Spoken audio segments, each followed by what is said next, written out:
நம்பி வாங்க, சந்தோஷமா போங்க. அவ்வளோ.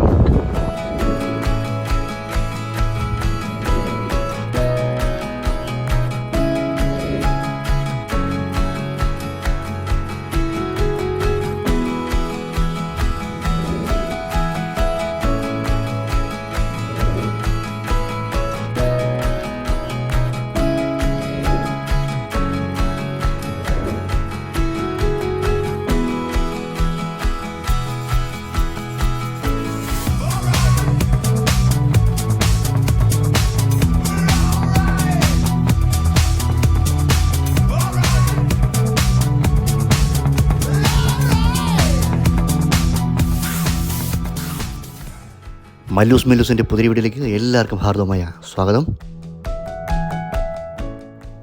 മലേഷ്യൻ സീരീസിൻ്റെ 13ാമത്തെ എപ്പിസോഡാണിത്. ഇന്ന് നമ്മൾ പോകുന്നത് പുത്രജയയിലാണ്. മലേഷ്യയെ സംബന്ധിച്ച് വളരെ പ്രാധാന്യമുള്ളൊരു സ്ഥലമാണ് പുത്രജയ എന്നുള്ളത്.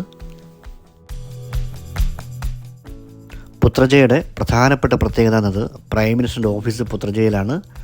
മാത്രമല്ല ഗവൺമെൻറ്, സർക്കാർ ഇതൊക്കെ ബന്ധപ്പെട്ട എല്ലാ ഓഫീസുകളും സ്ഥിതി ചെയ്യുന്നത് പുത്രജയയിലാണ്. അതുപോലെ തന്നെ വളരെ പ്രാധാന്യമേറിയ ഒരു മോസ്ക് അവിടെയുണ്ട്.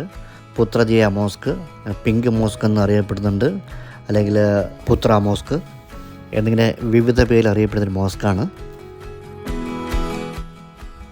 ക്വാലലംപൂരിൽ നിന്ന് അപ്രോക്സിമേറ്റ്ലി 40 കിലോമീറ്റേഴ്സാണ് ഇവിടെ വരാനെടുക്കുന്ന ദൂരം എന്നുള്ളത്.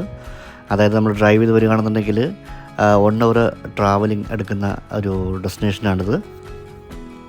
നമ്മുടെ മലേഷ്യയിലെ ലാസ്റ്റ് ഡേ ആണെന്ന്. വളരെ ബ്യൂട്ടിഫുൾ ആയിട്ടൊരു മോസ്കാണ്. പേര് പോലെ തന്നെ പിങ്ക് കളറിലാണ് ആ മോസ്കിൻ്റെ മിനാരമൊക്കെ ഇരിക്കുന്നത്.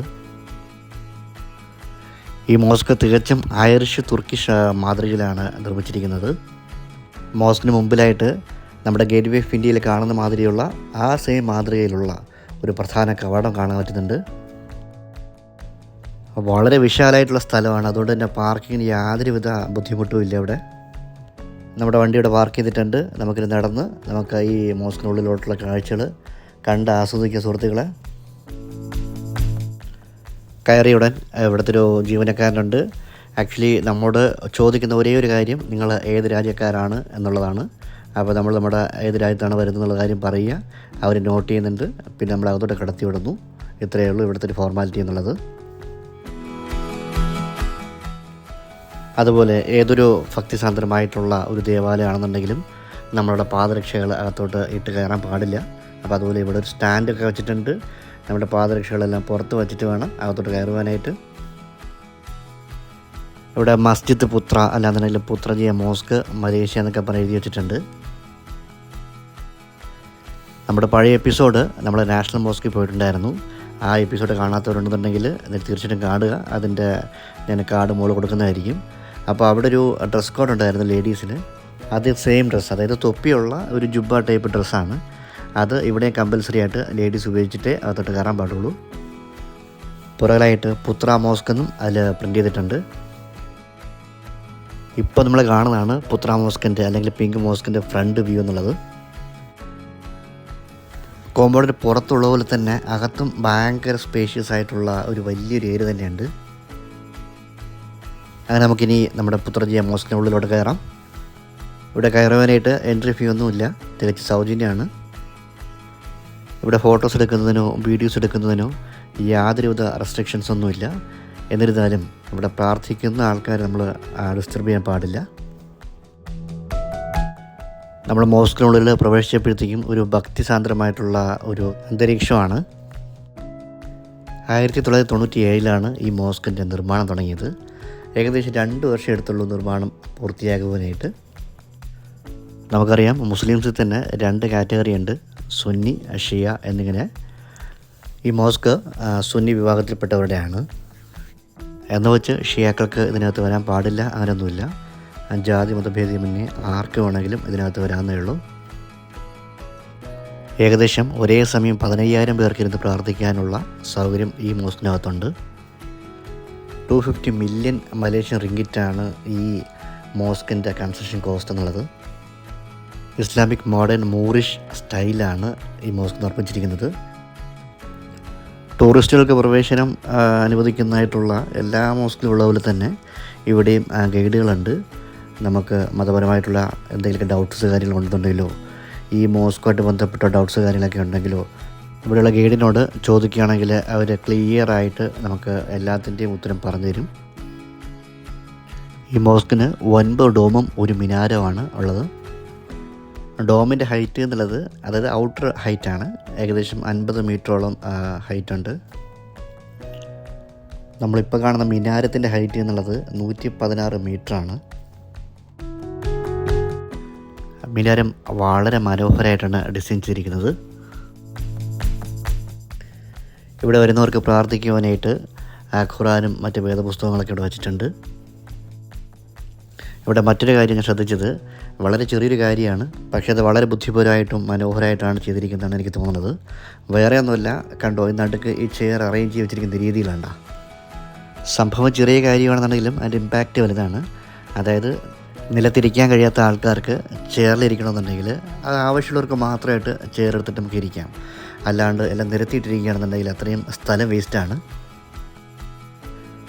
അങ്ങനെ നമ്മൾ മോസ്കിൻ്റെ പ്രധാന കവാടത്തിലൂടെ അല്ലാതെ സൈഡിൽ കൂടെയാണ് നമ്മളിപ്പോൾ പുറത്തോട്ട് ഇറങ്ങിയത്. ഇതിന് അടുത്തായിട്ട് ഒരു ആർട്ടിഫിഷ്യൽ ലേക്കൊക്കെ ഉണ്ടെന്ന് പറയുന്നതായിട്ടായിരുന്നു. അതൊക്കെ നമുക്ക് കാണണം. ഇതിനിടയ്ക്ക് ലൂക്കായുടെ അമ്മയും നാട്ടിൽ അവൻ്റെ അമ്മാമ്മയും അപ്പാപ്പയും വിളിച്ച് സംസാരിച്ചുകൊണ്ടിരിക്കുകയാണ്. ഈ വൃത്തിയുടെ കാര്യത്തിൽ മലേഷ്യ കണ്ട് എല്ലാ രാജ്യവും പഠിക്കണമെന്നാണ് എൻ്റെ ഒരു ആഗ്രഹം. കാര്യം എന്ന് പറയുമ്പം ഇതുവരെ ഞാൻ മലേഷ്യയിലെ കാല് കുത്തിയിട്ടുണ്ടോ, എവിടെ നോക്കിക്കഴിയുകയാണെങ്കിലും ഒരു ചപ്പ് ചവറുകളോ കാര്യങ്ങളോ ഒന്നും കാണാനും പറ്റിയിട്ടില്ല. അതേ സമയത്ത് നമുക്കറിയാം ഈ പൊടിയോ കാര്യങ്ങളൊക്കെ അധികം ഒന്നും കാണാനും പറ്റത്തില്ല. സുഹൃത്തുക്കളെ, ഇതാണ് മാൻമെയ്ഡ് പുത്രജയ ലേക്ക് എന്നുള്ളത്. ഇതിൻ്റെ അടുത്താണ് പ്രൈം മിനിസ്റ്റർ ഓഫീസ് ഉള്ളത്. നമ്മളിപ്പോൾ കാണുന്ന ആ ഒരു ബിൽഡിങ്ങാണ് പ്രൈം മിനിസ്റ്ററിൻ്റെ ഓഫീസ് എന്നുള്ളത്. ആ പ്രൈം മിനിസ്റ്റർ ഓഫീസിൻ്റെ ഫ്രണ്ടിൽ നമ്മൾ പോകുന്നതായിരിക്കും. നമുക്കറിയാം മലേഷ്യയിലേത് രാജഭരണമാണ്. എന്നാലും രാജാവിൻ്റെ തീരുമാനങ്ങളും രാജ്യത്തെ സംബന്ധിക്കുന്ന എല്ലാ പ്രവർത്തനങ്ങളും ഈ പ്രൈം മിനിസ്റ്റർ വഴിയാണ് ചെയ്യുന്നത്. ഈ പുത്രജയ ലേക്കിലൂടെ ബോട്ടിങ്ങൊക്കെ ഉണ്ടെന്നാണ് പറയുന്നത്. നമുക്ക് എന്തായാലും ആ ഒരു ഭാഗത്തോട്ട് പോകുന്നതായിരിക്കും. നമ്മൾ മനോഹരമായിട്ടുള്ള ചെടികളും കാര്യങ്ങളൊക്കെ എല്ലാം ഉള്ള ഒരു ഗാർഡൻ ഇവിടെയുണ്ട്. നമ്മളിപ്പോൾ കാണുന്ന ബിൽഡിങ്സുകളെല്ലാം ഗവൺമെൻറ് ഓഫീസുകളാണ്. ഇവിടെ ഒരു മനോഹരമായിട്ടുള്ള പുത്രജയുടെ ഒരു സൈൻ ബോർഡ് വെച്ചിട്ടുണ്ട്. ആൾക്കാരെ ഫോട്ടോ എടുക്കാനും റീൽസ് എടുക്കാനായിട്ടൊക്കെ ഇവിടെ വരാറുണ്ട്. ഭയങ്കര കളർഫുള്ളാണ് കാണുവാനായിട്ട്. ഇതാണ് നമ്മൾ നേരത്തെ ആ മോസ്കിൻ്റെ ഭാഗത്തുനിന്ന് കണ്ട പ്രൈം മിനിസ്റ്റർ ഓഫീസ്. ശരിക്കും നടന്നു വരേണ്ട ദൂരമേ ഉള്ളൂ. ഞങ്ങൾ നടന്നു തന്നെയാണ് ഇവിടെ വന്ന് എത്തിച്ചേർന്നിരിക്കുന്നത്. എന്തായാലും എന്നെ സംബന്ധിച്ച് ഇത് വിശ്വസിക്കാൻ പറ്റാത്തൊരു എക്സ്പീരിയൻസ് തന്നെയാണ്. നമ്മൾ പ്രൈം മിനിസ്റ്ററിൻ്റെ ഓഫീസിൽ ഇത്രയും ഫ്രീ ആയിട്ട് നിൽക്കാൻ പറ്റുക എന്നുള്ളത് ഒരിക്കലും സ്വപ്നത്തിൽ പോയി വിചാരിക്കുന്നൊരു കാര്യമാണ്. സുഹൃത്തുക്കളെ, പുത്രജയയിലൂടെയുള്ള ഈ ഒരു യാത്ര നിങ്ങൾക്ക് ഇഷ്ടപ്പെട്ടു എന്ന് വിചാരിക്കുന്നു. ഇനിയും ഈ ചാനൽ ഇതുവരെ സബ്സ്ക്രൈബ് ചെയ്യാത്തവരുണ്ടെന്നുണ്ടെങ്കിൽ തീർച്ചയായിട്ടും സബ്സ്ക്രൈബ് ചെയ്യുക, ലൈക്ക് ചെയ്യുക, ഷെയർ ചെയ്യുക. നമസ്കാരം. അവിടെ മലേഷ്യൻ ട്രിപ്പ് ലാസ്റ്റ് ദിവസമാണെന്ന്. അപ്പോൾ നമ്മളിപ്പോൾ മഹേഷിനോട് കൂടെ നിൽക്കുന്നുണ്ട്. അപ്പോൾ മലേഷ്യയിൽ ആർക്കെങ്കിലും വരാൻ താല്പര്യമുണ്ട്, ഉറപ്പായിട്ട് പോയി ബന്ധപ്പെടുക. കോൺടാക്ട് നമ്പർ താഴെ കൊടുക്കുന്നതായിരിക്കും. ഇവിടെയുള്ള എല്ലാ ഇൻഫർമേഷൻസും പുള്ളിക്ക് അറിയാം. ഹോട്ടൽ കാര്യങ്ങളൊക്കെ എല്ലാ പുള്ളിക്കാരും സ്പോട്ടുകളെല്ലാം നമ്മൾ നല്ല കറക്റ്റായിട്ട് സർവീസ് എല്ലാ കാര്യങ്ങളും ചെയ്തിട്ടുണ്ട്. ഭയങ്കര ഹാപ്പിയാണ്. ഉറപ്പായിട്ട് കോൺടാക്ട് ചെയ്യുക. കോൺടാക്ട് നമ്പർ താഴെ കൊടുക്കുന്നതായിരിക്കും. ബ്രോ ആക്ച്വലി മലേഷ്യൻ സിറ്റിസണാണ്, തമിഴ് അറിയാം. ഞാൻ ജസ്റ്റ് കൊടുക്കുന്നുണ്ട്. പുള്ളി തമിഴിൽ 2 വാക്ക് സംസാരിക്കുന്നത്. ഏതാவது பேசுங்க. நம்பி வாங்க, சந்தோஷமா போங்க. அவ்வளோ. ஓகே, நம்ம அடுத்த வீடியோ வரைக்கும். பை.